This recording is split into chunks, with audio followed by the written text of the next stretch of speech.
Nós hoje estamos começando mais um Pergunta que o Pastor Responde. Estamos aí nesse momento de meditação da palavra. Você que pode, entra, comenta, compartilha. Vamos lá. Em nome de Jesus. Nosso irmão Jorge está com a gente aí, meu tio. Deus lhe abençoe. Em nome de Jesus Cristo. Vai entrando, vai comentando, vai. Pode soltar o hino aí, filha. Nós estamos na sua página ou na página da mamãe? Da igreja. Vai entrando, vai comentando, vai compartilhando.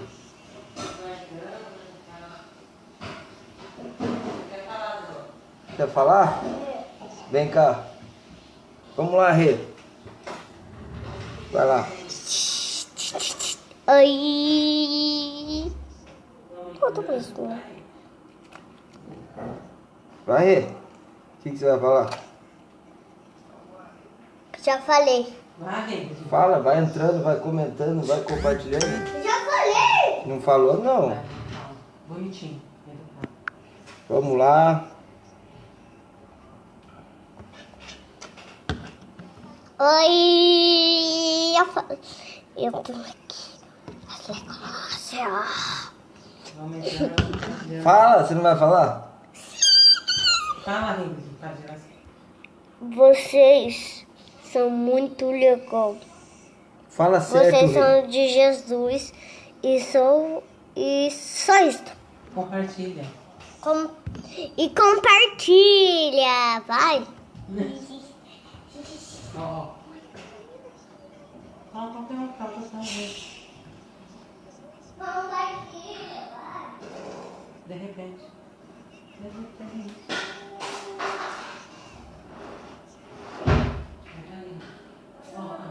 Vamos lá, minha gente. Vamos entrando aí.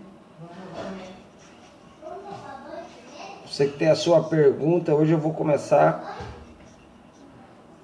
respondendo uma pergunta que a minha filha me fez aqui. Na verdade, eu a questionei, né? E ela fez essa pergunta. Então nós vamos responder para ela.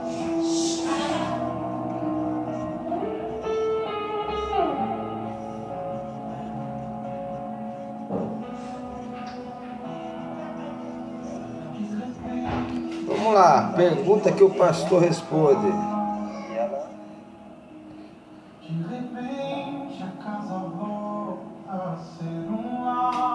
Vamos lá, minha gente, vai entrando, vai comentando, vai compartilhando.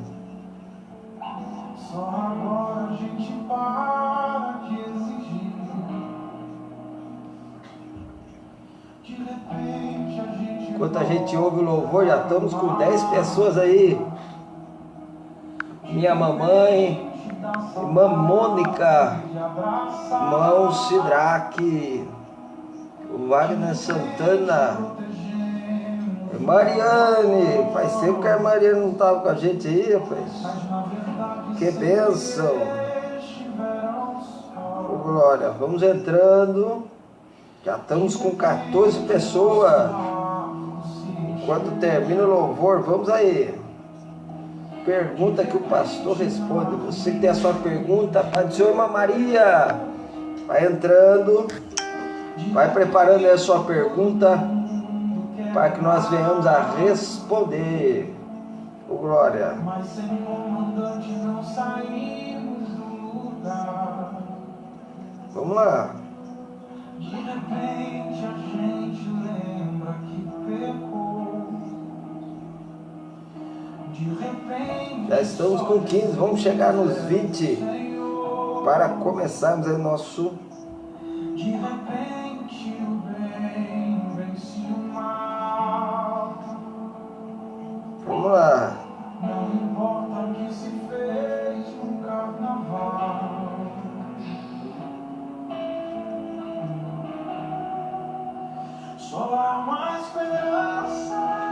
só. Só há uma saída Welton, Deus abençoe. Valentina, paz do Senhor. pra essa Nossa irmã Cálita tá com a gente aí lá de Santa Catarina. Joseine Neves também tá com a gente aí. Vamos lá. Só há uma esperança, só há uma saída, só há um remédio pra essa ferida. Vamos lá, estamos aí com 13. Deus abençoe.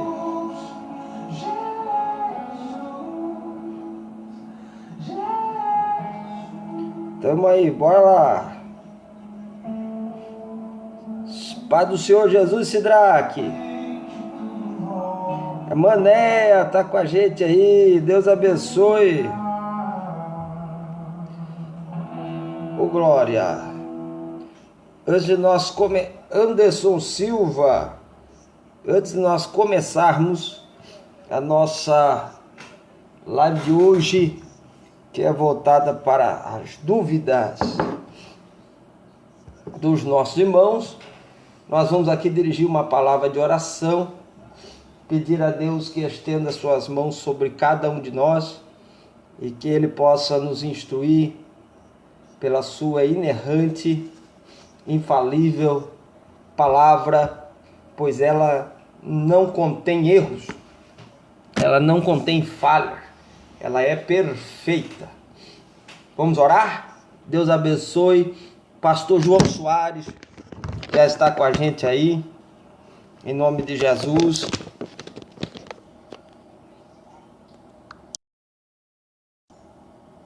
Glória a Deus. Olá, pastor, tá o nome dos meus filhos no Face, mas sou a Janaína, que congrego com você no Pacaembu. Glória a Deus, maravilha. Deus abençoe, irmã Janaína. Em nome de Jesus, presbítero Kleber está fazendo um trabalho de oração junto com os irmãos, presbítero Eudes lá na igreja do Pacaembu. Hoje eu estou meio gripado, mano. Mas não é Covid não. Tá bom? Vamos orar e pedir a Deus que estenda as mãos sobre nós. Deus abençoe, o presbítero Kleber está com a gente aí também. Vamos lá. Pergunta que o pastor responde. Hoje nós vamos começar, depois dessa oração, respondendo sobre a vida do apóstolo João. Amém? Feche seus olhos, vamos orar. Pai eterno, eu te peço, nesse momento, humildemente, nos permita entrar na sua presença. Ó Senhor, que as questões aqui expostas possam ser respondidas com a excelência da tua palavra. O meu saber humano, a minha capacidade humana fique em segundo plano. Nesse momento, como disse o apóstolo Tiago, eu me rendo a orar e pedir, dá-me a sabedoria do alto, pois tudo que vem do alto vem de ti e é perfeito. Pai, eu te peço nesse momento, estende as suas mãos sobre nós e glorifica o teu nome. Amém. Amém. Glória a Deus. Irmã Alexandra está com a gente aí. Também está com a gente o Alain. Deus abençoe, Alain. O Joel. Deus abençoe, Joel. Abençoe minha mãe aí que está com a gente. Deus abençoe minha mãe. Em nome de Jesus. Vamos lá. A minha filha perguntou o seguinte. João, a paz do Senhor, irmã Adriana, nós vamos interagindo aqui, viu, irmãos? João, o apóstolo, ele era o melhor amigo de Jesus, é isso, Júlio? Se João, o apóstolo, ele é o melhor amigo de Jesus. É interessante nós colocarmos o seguinte, está escrito aqui em João 15, nós vamos ler o texto. em nome de Jesus. Você que tem a sua pergunta, já vai preparando ela, deixando ela aí no jeito, para a gente aproveitar bem aí essa uma horinha que temos de meditação da palavra. João, capítulo 15, o versículo, vamos ler aqui, 15, João, capítulo 15, e o versículo de número 15, olha aqui, diz assim: já vos não chamarei servos, porque o servo não sabe. Pai do Senhor, pastor Márcio, Deus abençoe em nome de Jesus. Ô Márcio, vê se você consegue mandar aqui para você entrar comigo aqui nessa transmissão aqui. Tem uma, eu já coloquei para permitir, se você conseguir mandar aí, você já entra para ajudar a gente aí. João 15:15 diz: já não vos chamarei servos, porque o servo não sabe o que faz o seu senhor, mas tenho-vos chamado amigos, porque tudo quanto ouvi de meu Pai vos tenho feito conhecer. Então perceba, Deus abençoe. A Isabela está com a gente aí, também nosso irmão Genival de Oliveira também está com a gente. Vamos lá meditar na palavra de Deus. Você que tem a sua pergunta, Cassiano está com a gente aí. Você que tem a sua pergunta, por favor, formule aí e coloque para a gente poder estar respondendo em nome de Jesus. Vamos lá. Jesus, ele chama os seus discípulos de amigos. Pai do Senhor, Fabião, Deus abençoe em nome de Jesus. E ao chamá-los de amigos, ele está, vamos dizer assim, afirmando um relacionamento. Entre eles estava aqui o apóstolo João. Alguns afirmam que Jesus tinha mais de 5.000 seguidores. Outros afirmam que desses 5.000 seguidores, Jesus tirou 70 evangelistas. Desses 70 evangelistas, Maldelúcia também está com a gente aí. Pai do Senhor, Cassiano, pastor Cassiano, é isso, né? E desses 70 evangelistas, ele tirou 12 apóstolos. Desses 12 apóstolos, ele tirou mais 3 que viram eventos totalmente peculiares. Por exemplo, a ressurreição da filha de Jairo, a transfiguração e o momento do Getsemane. E a maioria dos teólogos concluem, escute bem, Ana Júlia, que João era o mais íntimo por alguns motivos. Primeiro, a Bíblia diz, no próprio Evangelho de João, segundo escreveu João, no capítulo de número, vamos ver aqui, de número 21, após o questionamento feito por Pedro de Jesus, acerca de Jesus, veja só, no verso 21,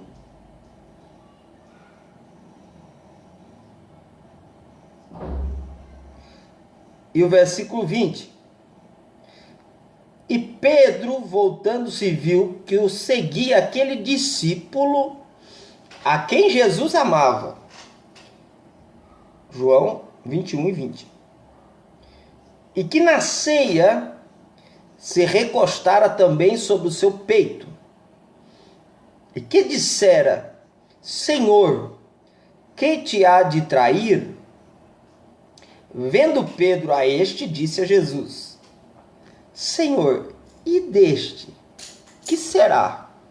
Pastor Florisvaldo está com a gente hoje aí. Deus lhe abençoe, pastor Florisvaldo. Tá frio a aí? Pastor Osvalmiro, custódio, Deus abençoe. Veja só. Continuando o texto. Disse-lhe Jesus, versículo 22. Se eu quero que ele fique até que eu venha, que te importa a ti? Segue-me, tu. Nós não temos tempo para relatar todo o texto, mas o próprio João aqui, no versículo 24, diz assim: este é o discípulo que testifica dessas coisas e as escreveu, e sabemos que o seu testemunho é verdadeiro. Então, automaticamente deduzimos que Jesus, ou o apóstolo João, era esse discípulo que Pedro diz, ou que Pedro questiona acerca dele, e o próprio apóstolo João diz: é ele a qual o Senhor amava. Então, o que nós podemos entender? A Bíblia está afirmando que Jesus tinha um relacionamento muito extraordinário com João. E a amizade que Jesus tinha com João era extraordinária, porque não pelas atitudes de Jesus com João, mas pelas atitudes de João com Jesus. Por exemplo, João foi o único que após o Getsemane continuou até a cruz. João é aquele que deitava, para o próprio texto que nós lemos aqui, diz que ele reclinava sobre o peito de Jesus. Veja que extraordinário. E esse João, ele também teve a revelação do Apocalipse. Por isso se entende, se subentende que João era uma espécie de discípulo mais chegado que o irmão. É interessante isso aqui. Então, o nível de revelação que havia sobre João era intensamente profundo. Isso nós podemos afirmar. Agora, dizer que Jesus amava mais a João do que aos outros é um pouco complexo, complicado. Mas podemos afirmar sem medo de errar que Jesus o amava. E existia um amor sobre João que trazia confiança. Isso é importante. Ele revela para João que João, quem era o traidor, ele tinha essa desenvoltura de receber as informações. É muito interessante isso aqui. E a irmã Maria está com a gente aí também, Maria Machado. Deus abençoe. Vamos lá, vamos compartilhar, minha gente. Cláudio, irmã Érica está com a gente aí, vamos lá. É estudo, né? Então às vezes parece que não bomba tanto, né? Mas vamos mostrar que isso não é verdade. Que o povo também gosta de aprender a palavra. Pai do Senhor, irmã Maria, Deus bendiga. Então vamos lá. Então, automaticamente João podemos dizer que sim, Márcio. O Márcio está fazendo uma pergunta retórica aqui, em cima dessa pergunta que Jesus amava mais a João. Eu posso dizer que pelas suas atitudes, sim. porque ele continuou até a cruz, e pelo que Jesus fez. Vamos achar o texto aqui. Está na crucificação de Jesus. Olha lá.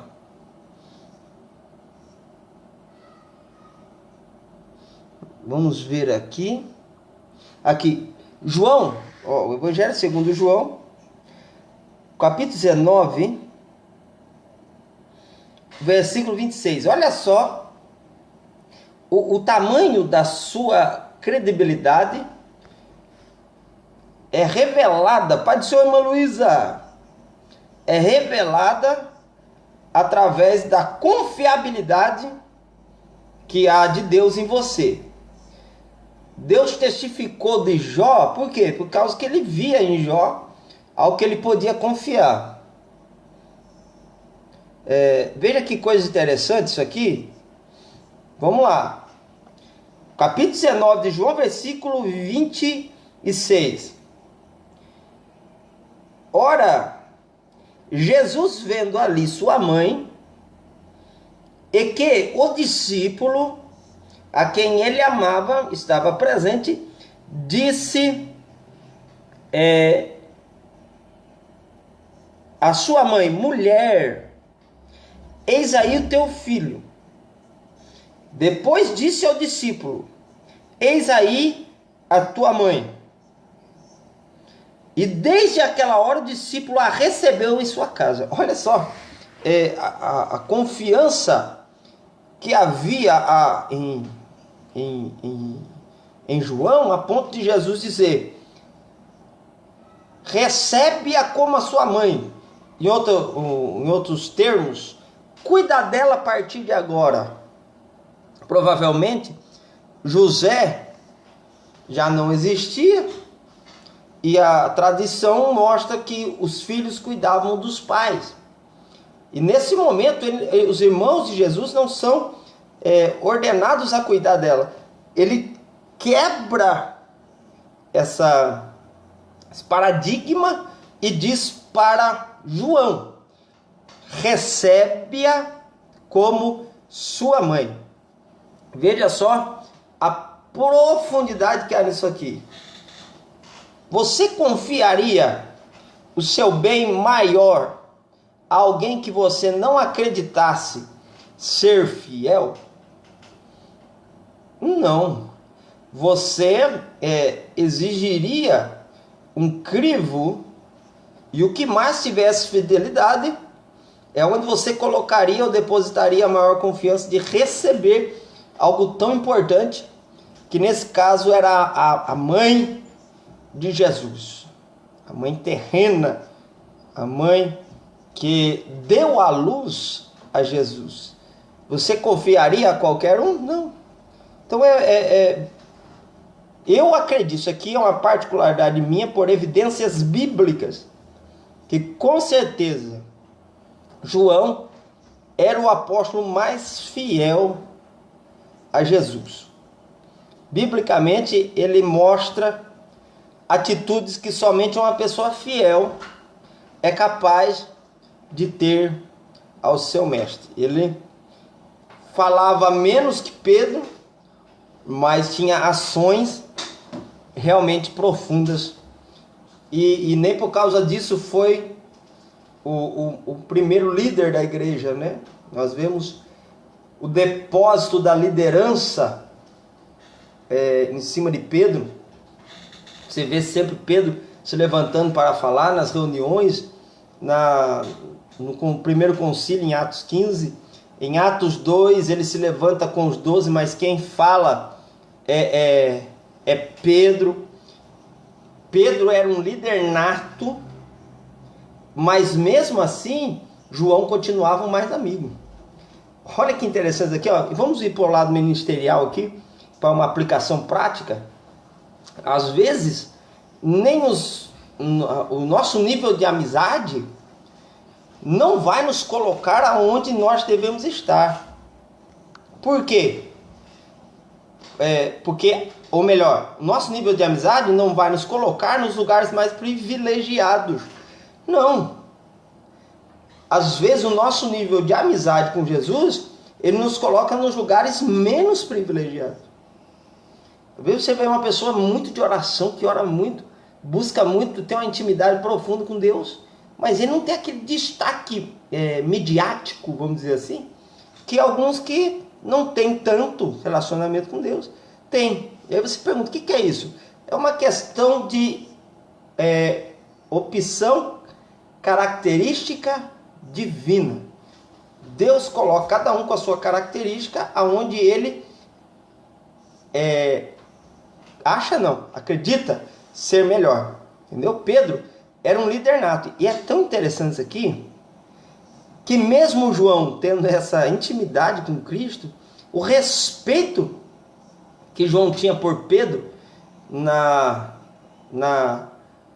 ministerialmente falando, mostrado aqui, ó, na ressurreição de Jesus, aqui, ó, em João, veja só que coisa interessante, não se preocupe muito com a sua posição, se preocupe mais com o seu relacionamento. E nisso eu também não estou dizendo que Pedro não tinha um relacionamento com Jesus. Pedro também tinha um relacionamento, mas Pedro era o tipo de pessoa que era aquele papum, né? João já não tinha esse negócio. Vamos lá, vamos aprender aqui com o texto bíblico. Irmãos, uma coisa que eu tenho...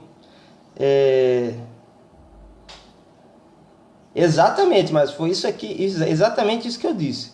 A fidelidade dele era tão grande que Jesus confiou a própria mãe dele a João. Olha que coisa extraordinária. Agora veja só, mesmo João tendo esse nível de relacionamento, ele respeitava a liderança de Pedro. Veja só, em João 20, versículo 2,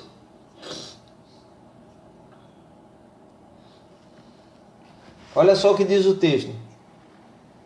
Correu, pois, e foi a Simão Pedro e ao outro discípulo a quem Jesus amava, e disse-lhes: levaram o Senhor do sepulcro, e não sabemos aonde o puseram. Então Pedro saiu com outro discípulo e foram ao sepulcro.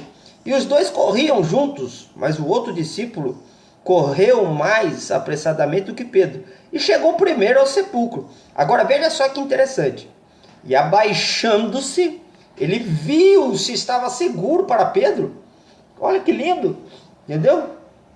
Ele era o mais íntimo, mas ele abaixou-se e percebeu se estava seguro para Pedro. Olha que coisa extraordinária. Viu no chão os lençóis, todavia não entrou. Chegou, pois, Simão Pedro, que o seguia, e entrou no sepulcro, e viu no chão os lençóis. Perceba só, ele não entrou na frente de Pedro, ele ficou ali no sepulcro, e não entrou na frente de Pedro, e deixou Pedro entrar primeiro. Muito diferente dos tipos de obreiros que nós vimos ou vemos hoje, que é preocupante, que não respeitam mais a liderança, não respeitam mais as pessoas, como pastor João Soares está fazendo uma pergunta aí, já vou responder, pastor.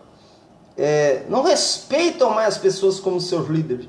São verdadeiras pessoas que não conseguem conceituar. Mas eles colocam e dizem assim. Já vou responder. Mamira, me ajuda aí, Júlia, tá? Tá fazendo outra pergunta aqui também. E nós vamos responder. Então, mas daí você fala, mas as lideranças de hoje... Irmão, Pedro tinha acabado de negar Jesus. Jesus nem tinha perdoado Pedro, mas João respeitava ele mesmo assim. Veja só que diferencial em João. Às vezes hoje você vê uns crentes que dá 2, 3 pulinhos, já pensa que é o pregador do fogo puro e já não respeita mais ninguém. já não respeita sua liderança, já não respeita as pessoas que estão ao seu redor, já acha que não precisa ouvir ninguém. Até entra em um assunto que eu queria abordar aqui, mas eu vou deixar para o final porque está surgindo perguntas e eu quero, minha intenção aqui é explicar para os irmãos o que os irmãos tiverem dúvida. Então, biblicamente falando, João demonstra a fidelidade a Jesus, a fidelidade à sua liderança e a fidelidade às coisas que Jesus colocava na mão dele. Marque, anote isso. João demonstra a fidelidade à pessoa de Jesus, fidelidade às pessoas que Jesus colocava como líder, e também ele era fiel às coisas que Jesus colocava nas suas mãos.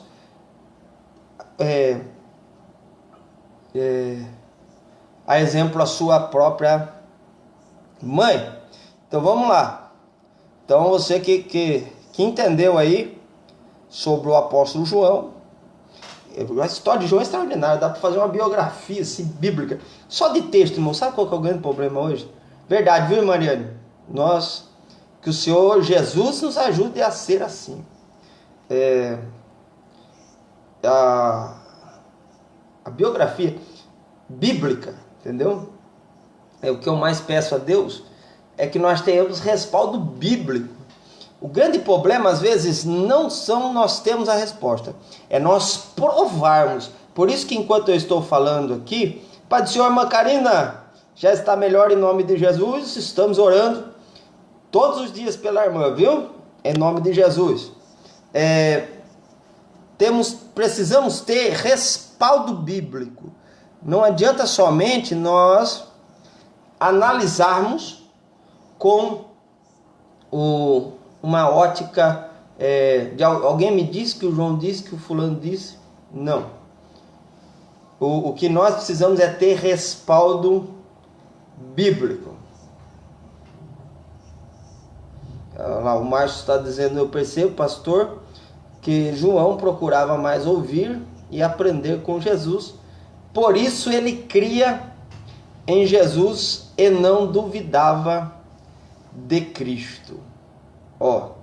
Isso aí, com certeza, sua capacidade de ouvir vai aumentar a sua capacidade de crer. Romanos 10 e 17. Quanto mais você senta para ouvir, mais quando dobrar o joelho vai ter capacidade de crer. Amém? Vamos lá? Vamos para a segunda pergunta. O assunto de João está interessante, bom, mas nós precisamos continuar aqui. A pergunta do pastor João, essa daqui é das boas, viu? A paz do Senhor Jesus Cristo. Pastor Daniel, quem seria o primeiro cavaleiro sobre o cavalo branco? Apocalipse capítulo 6 e o versículo de número 2. Vamos lá.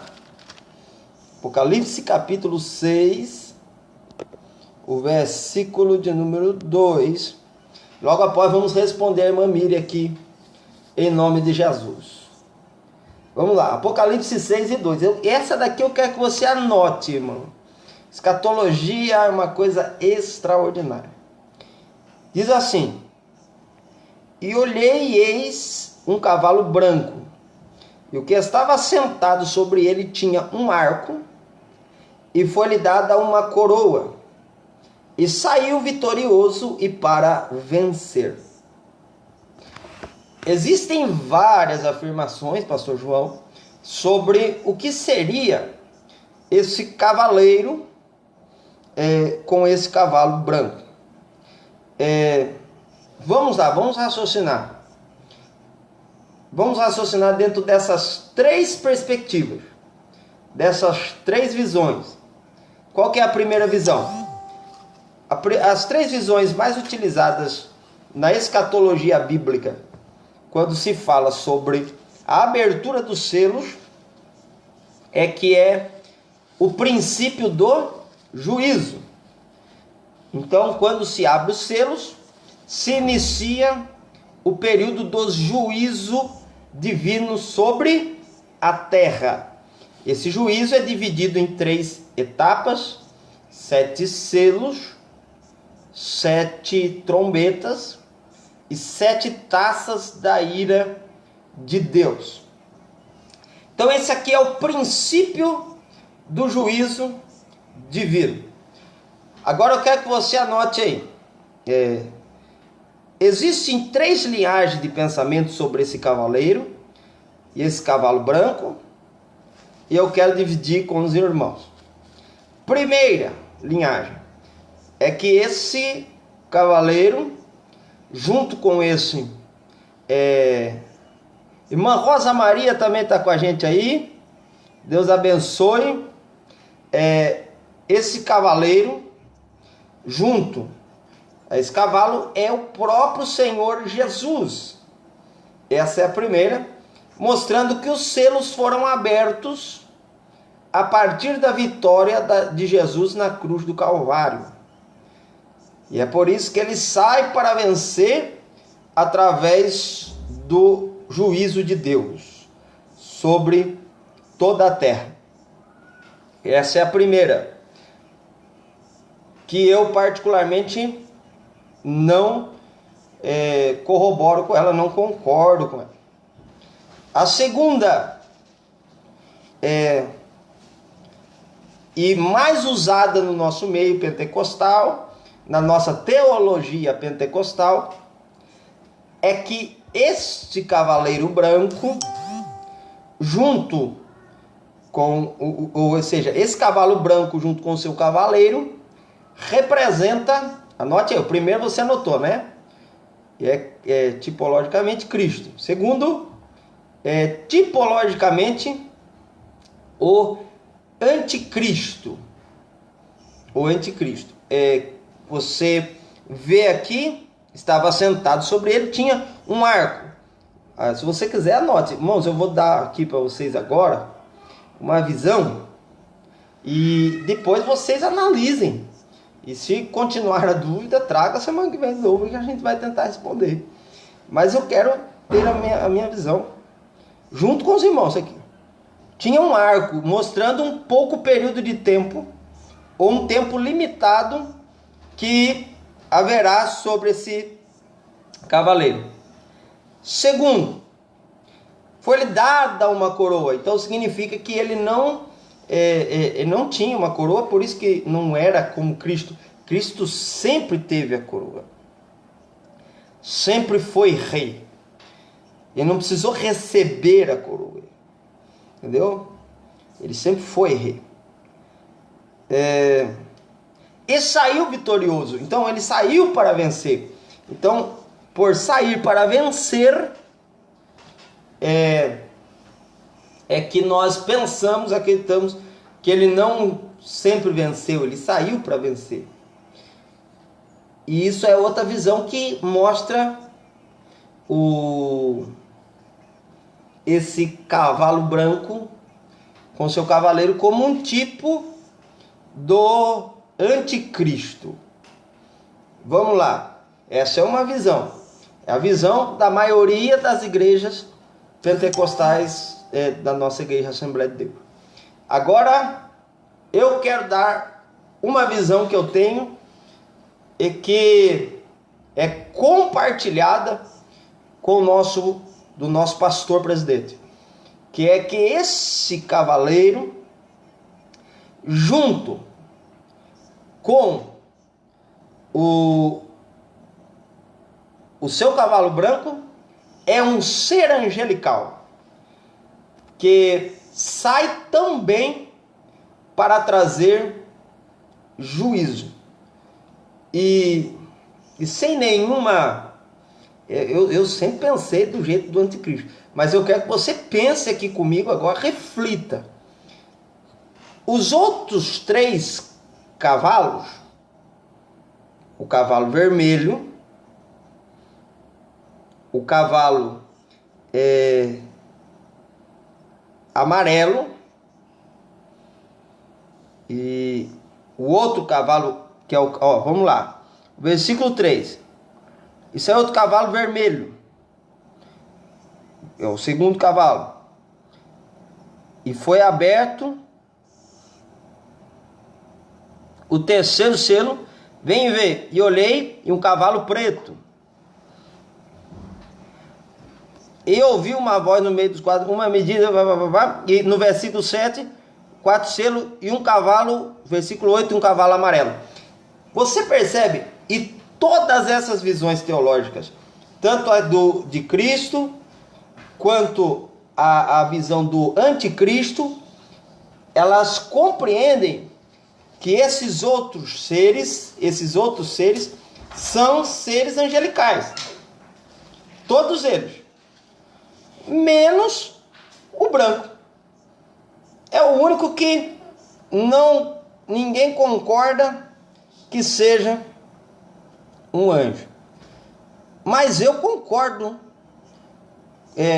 com essa palavra, ou com esse pensamento, que esse cavalo branco, junto com o seu cavaleiro, é representatividade de um anjo que também é utilizado para executar juízo contra a terra. Pastor, eu não concordo. Você tem todo direito de concordar. Até deixo uma dica: em matéria de escatologia, tipos e símbolos são estritamente complexos. Por isso que eu deixei aqui 3 visões para você imaginar, pensar, refletir e chegar a uma conclusão. Então, para você, pastor Daniel, quem é pastor João? Para mim, este é um anjo também usado por Deus para executar o juízo sobre a terra. Ele sai para coordenar o juízo de Deus sobre a terra. Perceba que ele anda com armas de guerra e tem a coroa como representante do reino. Quando diz foi dado uma coroa, mostra que ele era um embaixador do reino. Então perceba só, e tanto é que depois dos 24 anciões você vai ver na Bíblia que também tinham essas 4 tinham também coroas, e quando eles chegam diante de Jesus, eles lançam a sua coroa. E outro dia eu falo só sobre essa atitude dos anciãos, que é uma coisa extraordinária. Pastor João, espero ter ajudado aí.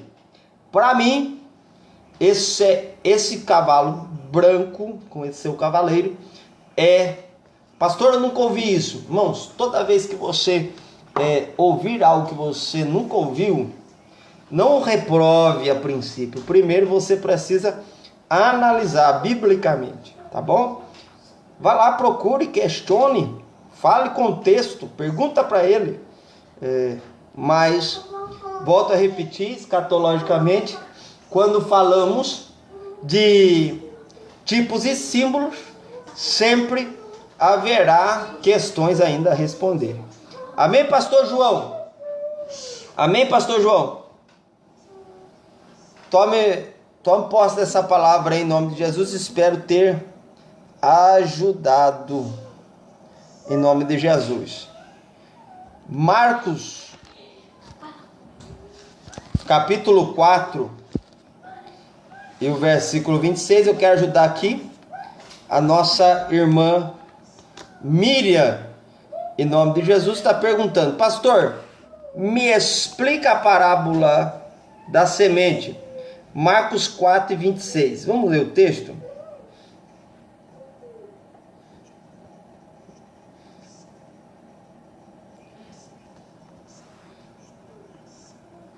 Amém, pastor João? Maravilha, espero ter ajudado.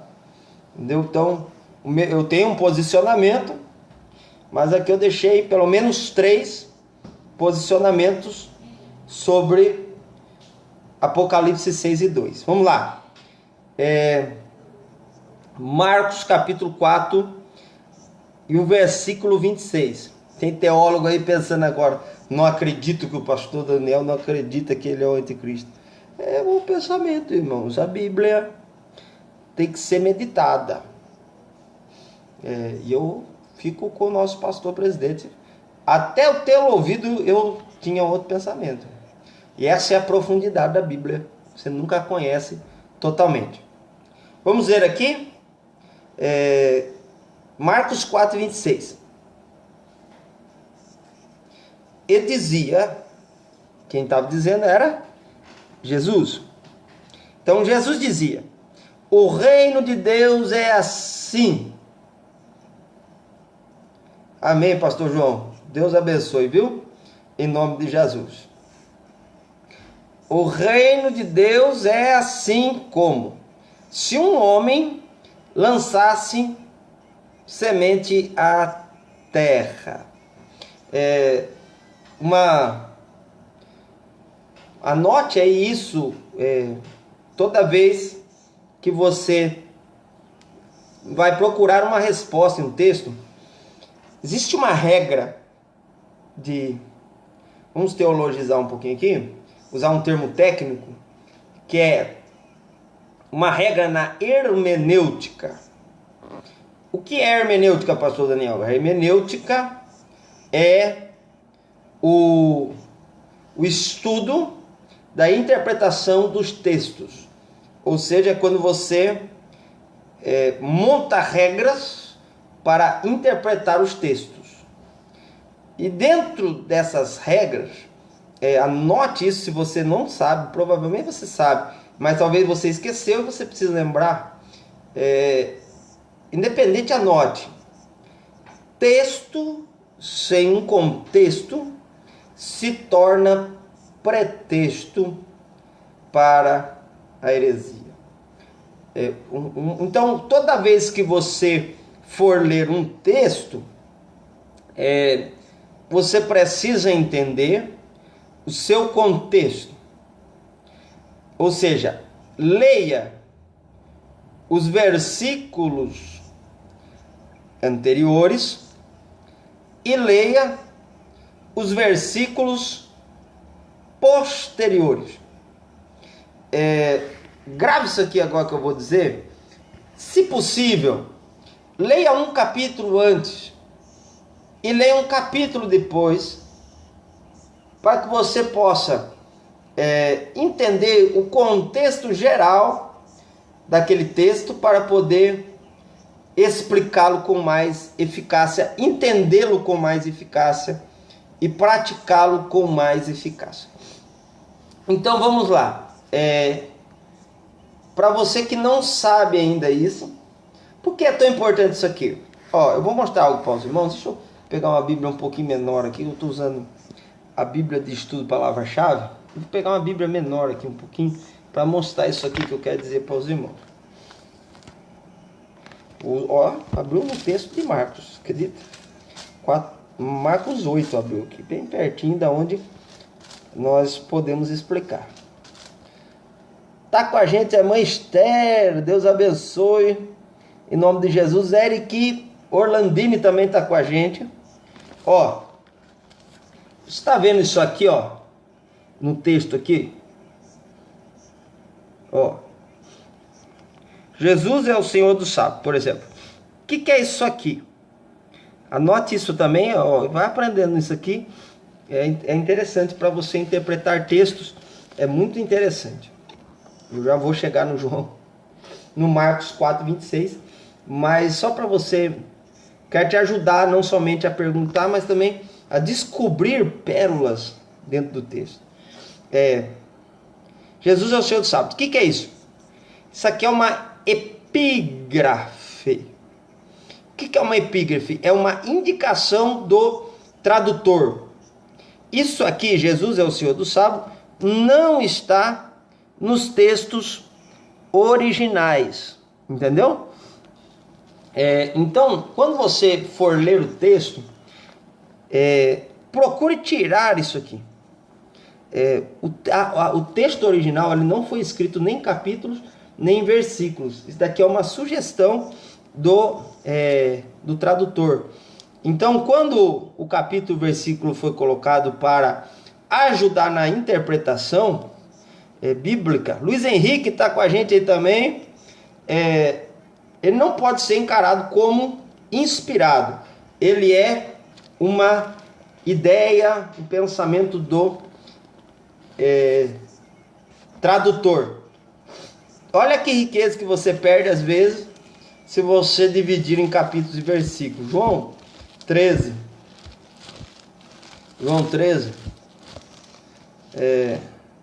Só para você pegar e perceber que riqueza que há nisso aqui. João 13, o versículo de número 38 termina com Jesus dizendo: 3 vezes você me negará, falando para Pedro.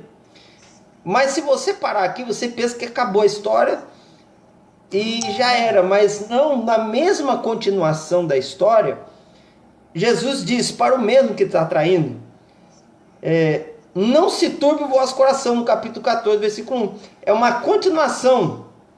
Ei, você vai me negar, mas não se turbe o vosso coração. Credes em Deus, creia também em mim. Entendeu? Então veja só que interessante.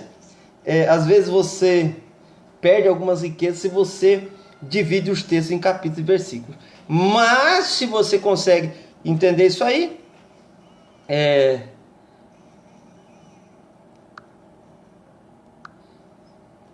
que é importante para nós, às vezes, interpretar um texto com mais amplitude, com mais visão.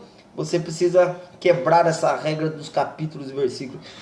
Então, 4:26 diz assim: o reino de Deus é assim como se um homem lançasse semente à terra, e dormisse, e se levantasse de noite ou de dia, e a semente brotasse e crescesse, não sabendo ele como, porque a terra por si mesma frutifica. Primeiro a erva, depois a espiga, e por último o grão cheio na espiga. E quando já o fruto se mostra, mete-lhe logo a foice, porque está chegada a ceifa. Se você analisar, aqui vamos contextualizar esse texto. No capítulo 4, Jesus começa contando também uma parábola sobre o quê? O semeador, a semente. Então, o reino de Deus na vida de alguém, ele é produzido sobrenaturalmente, porque dormisse, se levantasse de noite e não sabendo como ela cresceu. Qual foi o segredo do reino aqui? O reino de Deus aqui é aquilo que cresce dentro de por exemplo, quando Jesus disse, vamos dizer, o reino de Deus está ali, o reino de Deus está aqui, e vocês vão ficar procurando, mas Jesus diz, o reino de Deus está dentro de vós. Então o que é o reino de Deus? Apocalipse 1, versículo 6. Eu gosto desse texto porque ele é usado para, vamos dizer assim, levantar o ego dos homens. Mas não é isso bem que o texto quer fazer não, viu? Pois eu vou explicar isso aqui. Veja só. Apocalipse 1:6, Almeida Revista Corrigida, ela diz assim: e nos fez reis e sacerdotes. Está assim na sua versão aí, que você está me acompanhando na Bíblia? Porque você precisa acompanhar na Bíblia, o que nós estamos falando, anotando, fazendo as suas anotações. Tem um caderninho de anotação, coisa e tal ali, coisa. Vamos lá, tá anotando aí? Anote aí, é bom, é importante. Giancarlo tá com a gente aí.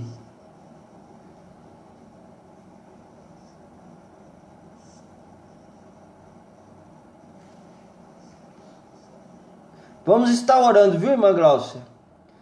Daqui a pouco vamos entrar no momento de oração e vamos estar orando pela sua vida, para que Deus te dê graça e dê força para sair dessa situação, em nome de Jesus. Apocalipse 1:6 diz aqui: e nos constituiu reino e sacerdotes. Ou reino, vírgula, sacerdotes. Para o seu Deus e Pai. Então, a palavra, quando eu falo assim, e nos constituiu reis, ela dá aquele espírito de grandeza, né? Essa daqui é a Nova Almeida atualizada.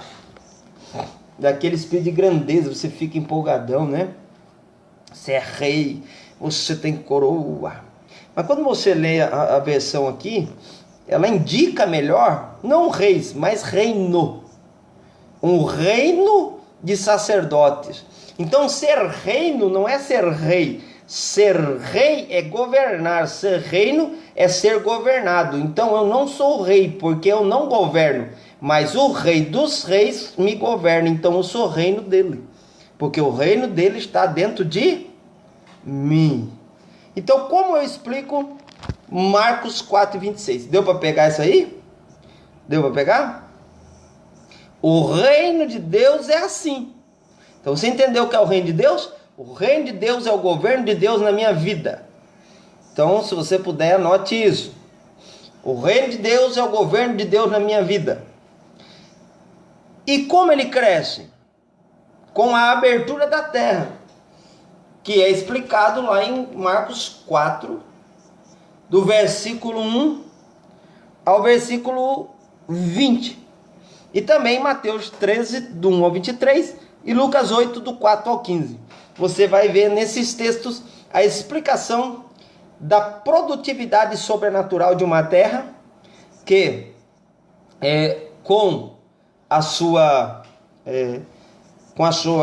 possibilidade de receber semente, que é a fé, Marcos 16, 15, dito por todo mundo, pregar o evangelho a toda criatura, quem crê e for batizado será salvo, quem não crê está condenado.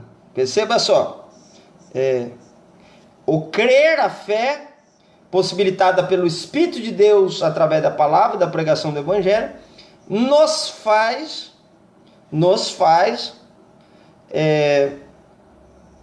ter essa abertura sobrenatural que nos faz ser transformados de uma maneira sobrenatural. E depois de ser transformado, você passa a ser produtivo. E depois de ser produtivo, você passa a ser renovado. Então marque aí. Então o reino de Deus, se você diz que o reino de Deus está dentro de você, primeiro você é transformado de uma terra sem nada a uma terra frutífera. Então é isso que o reino de Deus produz em nós. Segundo, você passa de uma terra sem nada a uma terra produtiva, e essa produção ela passa a ser renovada, porque quando passa a foice, não é para destruir a colheita, é para que ela produza mais. Então a foice aqui é símbolo de um renovo. Você não para de produzir, você continua produzindo.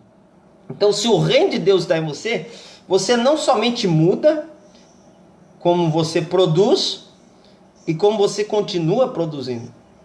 Então vamos lá, se o reino de Deus está em você, você é semelhante a isso aqui. Como é? Você tem mudança, você tem transformação, você tem produção e você continua produzindo. Deu para pegar? Então vamos lá. O reino de Deus é semelhante a essa semente que primeiro muda a terra, segundo, produz na terra e terceiro, continua produzindo na terra. Deu para pegar? Deu para entender? Amém, irmã Miriam? Então, quando é semelhante? É quando você é transformado, é quando você produz e é quando você continua produzindo. 1 Coríntios 15, 58. Por causa disso, meus irmãos, sede sempre firmes e abundantes, firmes e constantes, sempre abundantes na obra do Senhor, sabendo que o vosso trabalho não é vão no Senhor. Então, o que é essa produção? É uma produção contínua, ela não somente começa. Ah, pastor, então eu não, você pode... É por isso que a sua vida cristã, ela pode ser avaliada somente por você mesmo. Paulo, ele é muito explícito quando ele diz: examine-se, pois, o homem a si mesmo. E como nós nos examinamos? Com um diagnóstico. E qual que é o diagnóstico? É o que segue os parâmetros. Onde estão os parâmetros? Está aqui. Aqui, ó, a Bíblia. A Bíblia é o parâmetro da vida do crente. Se você está transformado, sua vida mudou. Você mudou os seus hábitos, mudou os seus comportamentos. Você está vivendo de uma maneira que agrada a Deus? É uma vida agradável a Deus? É uma vida que agrada a Deus? É simples. Tem uma vida de fé, uma vida de oração, uma vida de meditação da palavra, uma vida de comunhão com os irmãos. Você ama a Deus acima de todas. Coisa simples, para você ter um termômetro assim da sua vida espiritual. Vamos coisa simples. Você ainda ora quando acorda? Você ainda ora antes de cada refeição? Você lê a Bíblia todos os dias? Você ora todos os dias? Você tem paz no coração? Não existe nada incomodando você? Nada que roube a sua paz? É termômetro. Simples. Que você pode ver se sua vida espiritual está bem. Você tem inveja, você tem cobiça, você tem raiva, você tem ódio. É simples. Entendeu? Hoje eu fui ao dentista. O dentista, para me dizer o que eu tinha, precisou analisar a minha boca. Entendeu? É fácil você entender. Se você está bem, abre a Bíblia. Procure ver na Bíblia. Procure conhecer a Bíblia. E você vai ver se você está bem espiritualmente ou não. Entendeu? É simples. Veja, Jesus, sempre digo isso. O exemplo maior, o tupos, o modelo é Jesus. Olhe para a sua vida. Sua vida parece com a de Jesus. Você pode ser chamado de cristão. É simples. Não é algo do outro mundo. Às vezes você faz seminários teológicos, cátedras, mas você não vai aprender isso se você não praticar. Então, aqui a parábola da semente, ela representa o reino de Deus em nós, dentro de nós, com a abertura da terra, entendeu? Que nós possamos não ser a terra que as aves de rapina roubaram, que nós possamos não ser a terra que não tinha raiz, construída, semeada no meio dos pedregais, que nós possamos não ser a terra cheia de espinhos, vaidosos por esse mundo e pelas coisas que ele produz para nós. Olha, moça, dá até para trazer um ensino só sobre isso, né? E outra parte, outra coisa terrível, é que a terra de espinhos, cheia de vaidade. Eu queria terminar, já foi, estamos indo para 1 hora já, irmãos. Quem aguenta mais um pouquinho aí? Eu tô no gás. Vamos, se tiver mais alguma pergunta, eu quero a última pergunta aí para a gente responder. Senão eu quero dar uma explicação sobre algo importantíssimo para os irmãos que me ouvem. Alguns irmãos aí do Pacaembu estão com a gente, grande parte deles que nos acompanham aí são os irmãos do Pacaembu, onde eu dirijo, onde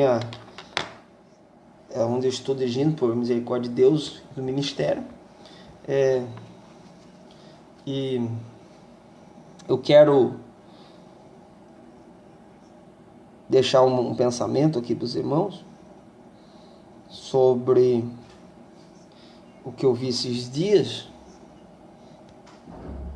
Se você tem... Deixa eu ver se tem mais alguma pergunta aqui.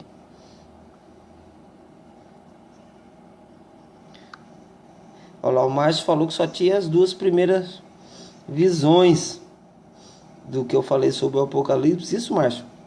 Agora pega mais uma aí. Então, Terceira, que nós sejamos uma terra produtiva, uma terra frutífera, que produz 100, 60 e 30. Isso aqui é extraordinário. Não existe, o pastor Hernandes Dias Lopes disse, não existe fidelidade estéril. É uma verdade, não existe, irmãos, entendeu? Se você é fiel, tem irmãos que dizem, eu sou fiel, a nossa igreja aqui tem 20 pessoas, faz 50 anos. Não, tem alguma coisa errada. A fidelidade a Deus, ela vai trazer produtividade. Isso é automático. Não é um segredo, entendeu? O segredo é você descobrir aonde está falhando a sua fidelidade com Deus. O que está faltando? Eu li um livro extraordinário, se você puder ler. Eu sempre ouvi falar desse livro, mas nunca tinha adquirido e consegui adquirir. Eu ganhei da livraria esse livro, foi um presente para mim. Irmãos, todo crente devia ler. Olha aí, eu vou responder a irmã Adriana, está perguntando aí. Leia esse livro aqui. Por que tarda o pleno avivamento? Esse livro é extraordinário. É Leonard Ravenhill, como seu inglês permite falar. Esse cara é extraordinário, esse cara é fora de série. Esse livro aqui, irmãos, para mim, ele pode ser comparado ao livro dos Heróis da Fé, Mártires do Coliseu, As Catacumbas de Roma. Esse é um livro que põe a gente num parâmetro de espiritualidade que nós precisamos ter. Amém? Então vamos lá. Cantor e levita. Vamos lá. Veja só. Então, procure aqui esse livro. Por que tarda o pleno avivamento? Irmão, você vai se derramar na presença de Deus. Ju, tá bom em café também?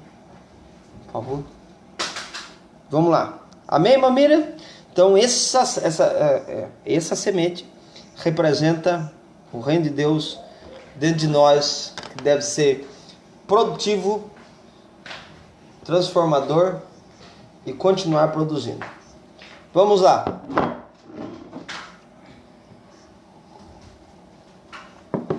Irmã Adriana está perguntando aqui, qual a diferença entre cantor e levita? Oh, glória! Isso aqui é muito bom. Vamos lá.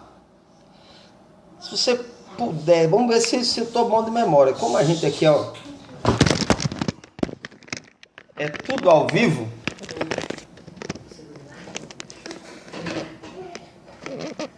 Tudo ao vivo.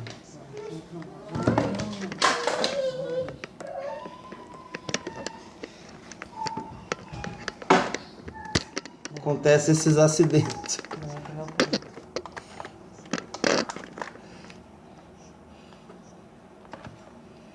Deixa eu ver aqui. Acontece esses acidentes. Meu filho derrubou o celular aqui, irmão. Esse menino é um artista. Vamos lá. Eu quero que você ache aí números. Vamos ver se eu tô bom de cabeça.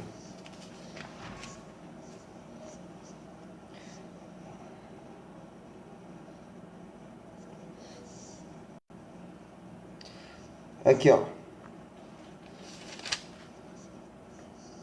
Vamos ver no números 4, para você entender.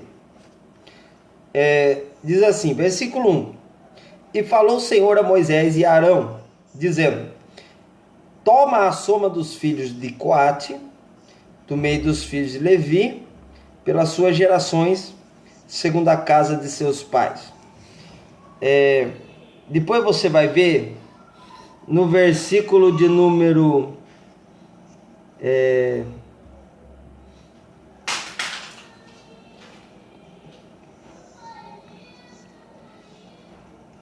depois você vai ver no versículo 22, toma também a soma dos filhos de Gerson, segundo a casa de seus pais, segundo as suas gerações. E depois ele vai falar sobre os meraritas. Então, quando Deus estabelece o tabernáculo, ele precisava funcionar aquele tabernáculo. O que eles faziam? Eles dividiram em 3 famílias de levitas. Quem eram os levitas? Definição de levita. Levita era o que vinha da tribo de Levi. Quem era a tribo de Levi? Era um dos filhos de Jacó. Então, qual era a função primária dos levitas? Era limpar o tabernáculo, preparar os utensílios, preparar a tenda, carregar colunas, carregar cortinas e depois também fazer o trabalho da parte dos utensílios. Por exemplo, o azeite, quem tinha que colocar? Os levitas. Acender o fogo, quem tinha que acender? Os levitas. Tirar a cinza, quem tinha que tirar? Os levitas. Então, o trabalho levítico, o sacerdócio levítico, era totalmente voltado para quê? Para a manutenção do tabernáculo em todas as áreas. A parte do canto levítico, ela começa mais no período de Salomão, que na inauguração do templo, Salomão ele começa a trazer essa visão dos levitas, que eram os mesmos que trabalhavam no templo, cantar. Então eles precisavam também ser da tribo de Levi. Então os cantores eram da tribo de Levi. Então é interessante isso aqui. Qual o problema de você chamar um cantor de levita? É que o levita não ia lá só para cantar. O levita ele ia também para trabalhar. Por exemplo, o camarada, quem são os levitas de hoje? É aquela pessoa que limpa a igreja, cuida dos microfones da igreja, que não são lembrados, mas são muito criticados, os nossos sonoplastas da igreja. O pregador é uma sofrência com eles. E ele, além de sofrer com o sonoplasta, o sonoplasta sofre com eles também. Tem capa que é chato demais. Dá retorno, dá agudo, dá e não sei o que. É tanta coisa que ele pede. Jesus pregava a hora livre, né? Estevão. É difícil, meu. E às vezes você não valoriza os levitas da casa de Deus. E os levitas são verdadeiramente aqueles que trabalham para fim da manutenção da casa do Senhor. Entendeu? Então era dividido os levitas. Mas não vejo nada de errado. A pessoa falar assim, é cantor, mas não chamado levita, porque primeiro ele não é da tribo de Levi. Entendeu? Ele não é da tribo de Levi. Nós somos considerados a tribo de Judá. Tipologicamente, somos filho do leão da tribo de Judá. Então, eu não critico quem tem esse costume de chamar os outros de levita, mas a verdadeira função do levita não era cantar, era cuidar do templo. Interessante isso. Então, toda vez que você for chamar alguém de levita, pergunta aí, quantas vezes você lava a igreja? Hoje o cantor, graças a Deus, que não tem, né? Mas na maioria dos lugares, os cantores fazem o quê? Eles cantam um hino, guardam os instrumentos e rapa fora. Já preguei em vários congressos que enquanto estava cantando, o povo estava animado. Mas depois que acaba o culto, quem fica para limpar A bagunça são as irmãs do ciclo de oração, os irmãozinhos mais humildes, e os cantores, os tocadores, os bambambam. Bora. Então, levita mesmo, eu acho que não tem mais não, viu? Porque nós não estamos mais na tribo de Levi, mas cantor ainda tem, graças a Deus. Nós ainda cantamos cânticos espirituais, ainda louvamos a Deus com alegria, mas não somos da tribo de Levi, então não podemos ser chamados de levita, mas podemos aprender com eles, vamos ajudar a construir, a levantar o tabernáculo, a cuidar do tabernáculo, a fazer o templo descer a glória de Deus. Vamos ser cantores inspirados verdadeiramente nos levitas, não somente para nos avolumar e dizer que somos levitas, não. Esses levitas verdadeiramente. Até tem uma lição aqui da escola bíblica, a irmã estava falando, e aqui, tá aqui, ó. Papai tem visão, filho. Aqui. Ó. Se você puder, leia isso aqui, ó. Adoração, santidade e serviço. Aqui, ó. Os princípios de Deus para a sua igreja em Levítico. Cláudio Honor de Andrade. Leia isso. Se você não tem, me procure. Eu devo ter algum exemplar desse aqui. É ótimo. Entendeu? Muito bom. Além de você entender melhor, mas é basicamente isso aqui. Levítico, os levitas não seriam somente aqueles que cantam, mas aqueles que trabalham dentro da igreja, tá bom? Amém, irmã Adriana? Deu para entender um pouquinho aí esse mistério? Cantor todos somos, levitas ninguém é. Não somos da tribo de Levi. Tá bom? Espero ter explicado também aí. Nosso irmão Felipe está perguntando, é hoje o dia das perguntas? É sim, Felipe. Mas agora nós já estamos encerrando. Se quiser deixar uma para a gente responder, já começar com a sua na semana que vem, vai ser uma benção.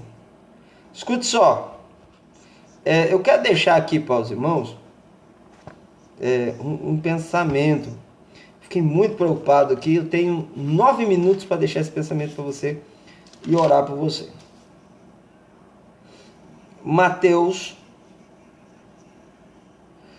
capítulo 7. Amém, irmã Adriana? Deu para entender? Glória a Deus. Mateus capítulo 7, versículo 22. Muitos me dirão naquele dia: Senhor, Senhor, não profetizamos nós em teu nome? E em teu nome não expulsamos demônios? E em teu nome não fizemos muitas maravilhas? E então lhes direi abertamente: nunca os conheci. Apartai-vos de mim, vós que praticais a iniquidade. Irmãos, tive uma postagem de um crente que ele criticava a igreja porque o pastor tinha dinheiro, porque o pastor tinha muito dinheiro. Isso é uma questão muito polêmica no nosso meio. Irmãos, vou dar um conselho muito prático e fácil. Se você não está feliz no lugar que você está, se você tem provas conclusivas, concretas, de que há algo acontecendo ali que é inconcordável com a palavra de Deus, sai fora, cara. vá procurar o que fazer. Mas não vá para o inferno falando mal das pessoas. É interessante, a pessoa fala tanto de milhões, milhares e tal. Eu achei interessante, ninguém prova nada. Eu já estive em lugares pregando, irmãos. Eu já viajei parte desse Brasil. Pastor, o senhor concorda com os erros? Não. Não. Mas não se conserta um erro fazendo outro. Deus ainda é o dono dessa obra. Deus ainda é o dono das coisas. A melhor coisa que você tem a fazer, procurar um lugar que você consegue congregar e ir para o céu. Pastor, não tem mais hoje, então você acha que você é melhor que todos? Todos estão errados, só você está certo. Não, irmãos, olha aqui, o texto é claro. Tem gente que vai pregar a vida inteira e não vai para o céu. Tem gente que vai operar maravilha, mas não vai para o céu. Tem gente que vai profetizar, mas não vai para o céu. Então o que nós devemos fazer, pastor? Orar. Orar. Pastor Benhor Lopes falou algo tão extraordinário. Por que Deus não opera como operava antes? É simples, porque não há santidade na igreja. A santidade de Deus em nós atrai a presença de Deus por nós. As pessoas que falam, mas não provam, são, primeiro, estão cometendo um crime. É um crime. Se você fala e não prova. Entendeu? Se você fala e não prova, é um crime. Entendeu? Então as pessoas devem pensar muito, irmãos, antes de criticar um ministério, uma igreja, um pastor. Ah, mas eu tenho provas, então prove. Vá, porque o que eu vi, pelo menos, é questão até mesmo de você poder levantar um inquérito. Entendeu? Mas as pessoas preferem ficar usando as redes sociais para escandalizar o evangelho, mais do que ainda já está escandalizado. Não promove edificação nenhuma e ficam lá, um falando, porque todos amargurados da vida, todos frustrados da vida, irmão, deixa na mão de Deus, irmão, entendeu? Saia, se você não está legal, saia, vá, procura um lugar para ser feliz, entendeu? Procura um lugar que você vai conseguir agradar a Deus, e seja feliz, mas não fale mal da vida dos outros, principalmente se você não tem provas conclusivas. Se você não tem como provar, não fale, irmão, porque se você falar e a pessoa que ouviu quiser arrebentar você, arrebenta você por calúnia e difamação. Então, ore, vamos orar. Deus ainda é o dono da obra, irmãos, ele não perdeu o controle, não, entendeu? Então, um conselho que eu dou aos irmãos, que como pastor, pensem antes de falar e muito mais pensem para digitar. Não seja uma Maria vai com as outras, não vai pela conversa dos outros, entendeu? Procure conhecer, ver. Muita coisa que eu pensava antes de saber, não é mais depois que eu descobri. Deu para pegar? Muitas coisas que eu pensava antes de saber, não é mais depois que eu descobri. Entendeu? Então vamos dar uma olhada melhor nas situações da vida, nas coisas da vida, para que nós não possamos cometer erros gravíssimos, erros que podem causar também. Mas é verdade, pastor, mas mesmo que seja verdade, fica quietinho. Tiago 4 e o versículo 7. Se eu não me engano, não é não. Vamos ler o texto para nós ver se o que eu estou falando é bobagem. Não é eu não, é a Bíblia. Para a gente orar. Eu nem vou explicar, só vou ler. E você tira a sua conclusão se eu estou falando mentira. Tiago 4 e 1, ó.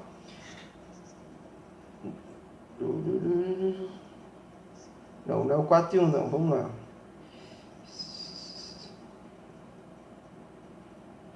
Aqui, o versículo 11, ó, Tiago 4 e 11. Olha o que diz. Irmãos, não falei mal uns dos outros. Ponto final. Eu nem vou terminar o texto. Depois você lê e veja se você está na capacidade de ser essa pessoa que fica falando mal dos outros. Tá bom? Então, não fale mal do lugar que te abençoou ou do lugar que te abençoa. E quando sair, saia de cabeça erguida. Sai como um homem. Pai do Senhor, Irmã Magna, Pastor João Paulo está com a gente aí. Deus abençoe em nome de Jesus. Manda um abraço para o Enzo, para a Dani, para o Matheus, para o Décio, para a Irmã Catarina em nome de Jesus.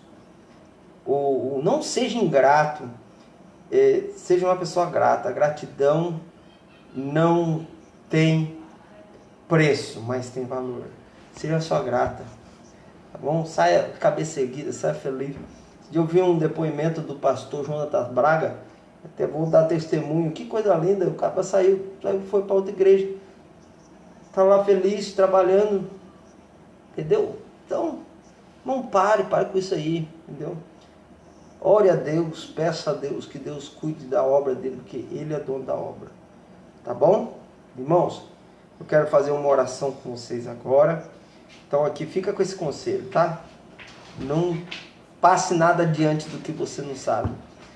Eu vou deixar depois, semana que vem, nós vamos deixar aí para você 5 conselhos para um avivamento. Tá bom? Feche seus olhos e vamos orar. Pai eterno, Deus bendito, eu te dou graças, Senhor, por nesse momento estamos aqui orando, clamando, pedindo pela vida dos teus filhos. Mais de 1 hora que estamos aqui e ainda estamos com um número abençoado de pessoas. Podemos falar de questões bíblicas, teológicas, podemos, ó Pai, nos confraternizar. Ó Deus, estende as tuas mãos sobre o nosso Brasil, sobre a nossa igreja no Brasil, sobre os nossos governantes, no legislativo, no executivo, no judiciário. Ó Deus, estenda as suas mãos sobre os estados, municípios. Ó Pai, que o Senhor possa estender a sua mão sobre a nossa nação. Repreende, Senhor, tudo aquilo que não provém de Ti. Glorifica o Teu nome sobre as famílias que estão me ouvindo e aquelas que ainda vão me ouvir. Deus, que em nome de Jesus, a Tua bênção, que é recalcada, sacudida e transbordante, que acrescenta e não dá dores. Ó Deus, eu peço, a Tua bênção esteja sobre a vida dos Teus filhos.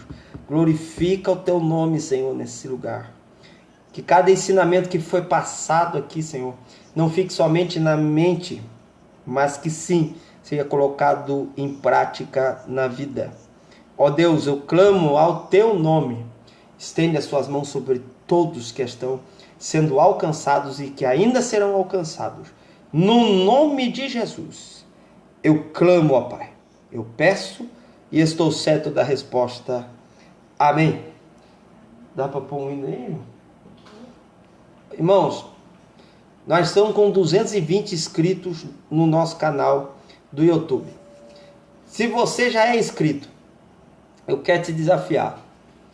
Vá lá, pegue um vídeo, escolha qualquer um deles que você se familiarize, envie para um amigo e o convença a se inscrever no nosso canal. Por quê, pastor? Porque se nós conseguirmos se inscrever aí, se cada um que está inscrito ganhar mais um, nós vamos ficar com 240 pessoas inscritas no nosso canal e vai ser bênção.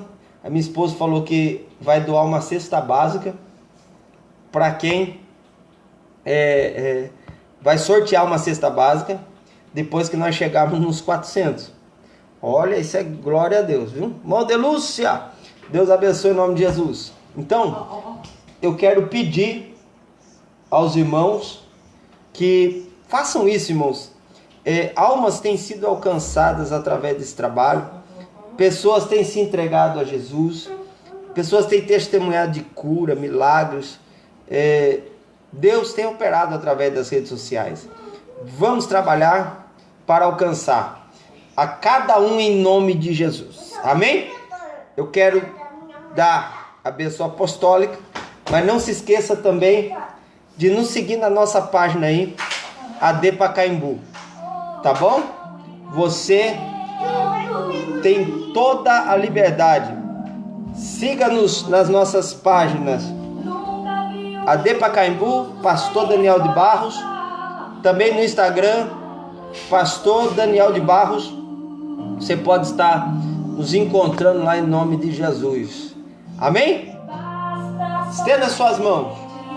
Que a graça do nosso Senhor e Salvador Jesus Cristo, o grande e sublime amor de Deus e a mais íntima comunhão e consolação do Espírito Santo esteja com toda a igreja. E toda a igreja diz: amém.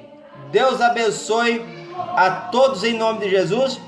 Todos os irmãos que felicitaram minha filha aí pelo seu aniversário ontem, que Deus continue abençoando a todos. Irmão Jean Carlos entrou com a gente aí. Deus abençoe. Em nome do teu filho amado Jesus Cristo, receba a bênção do Eterno. E até amanhã. Amanhã às 14 horas. Estamos aqui para adorar ao nome de Jesus.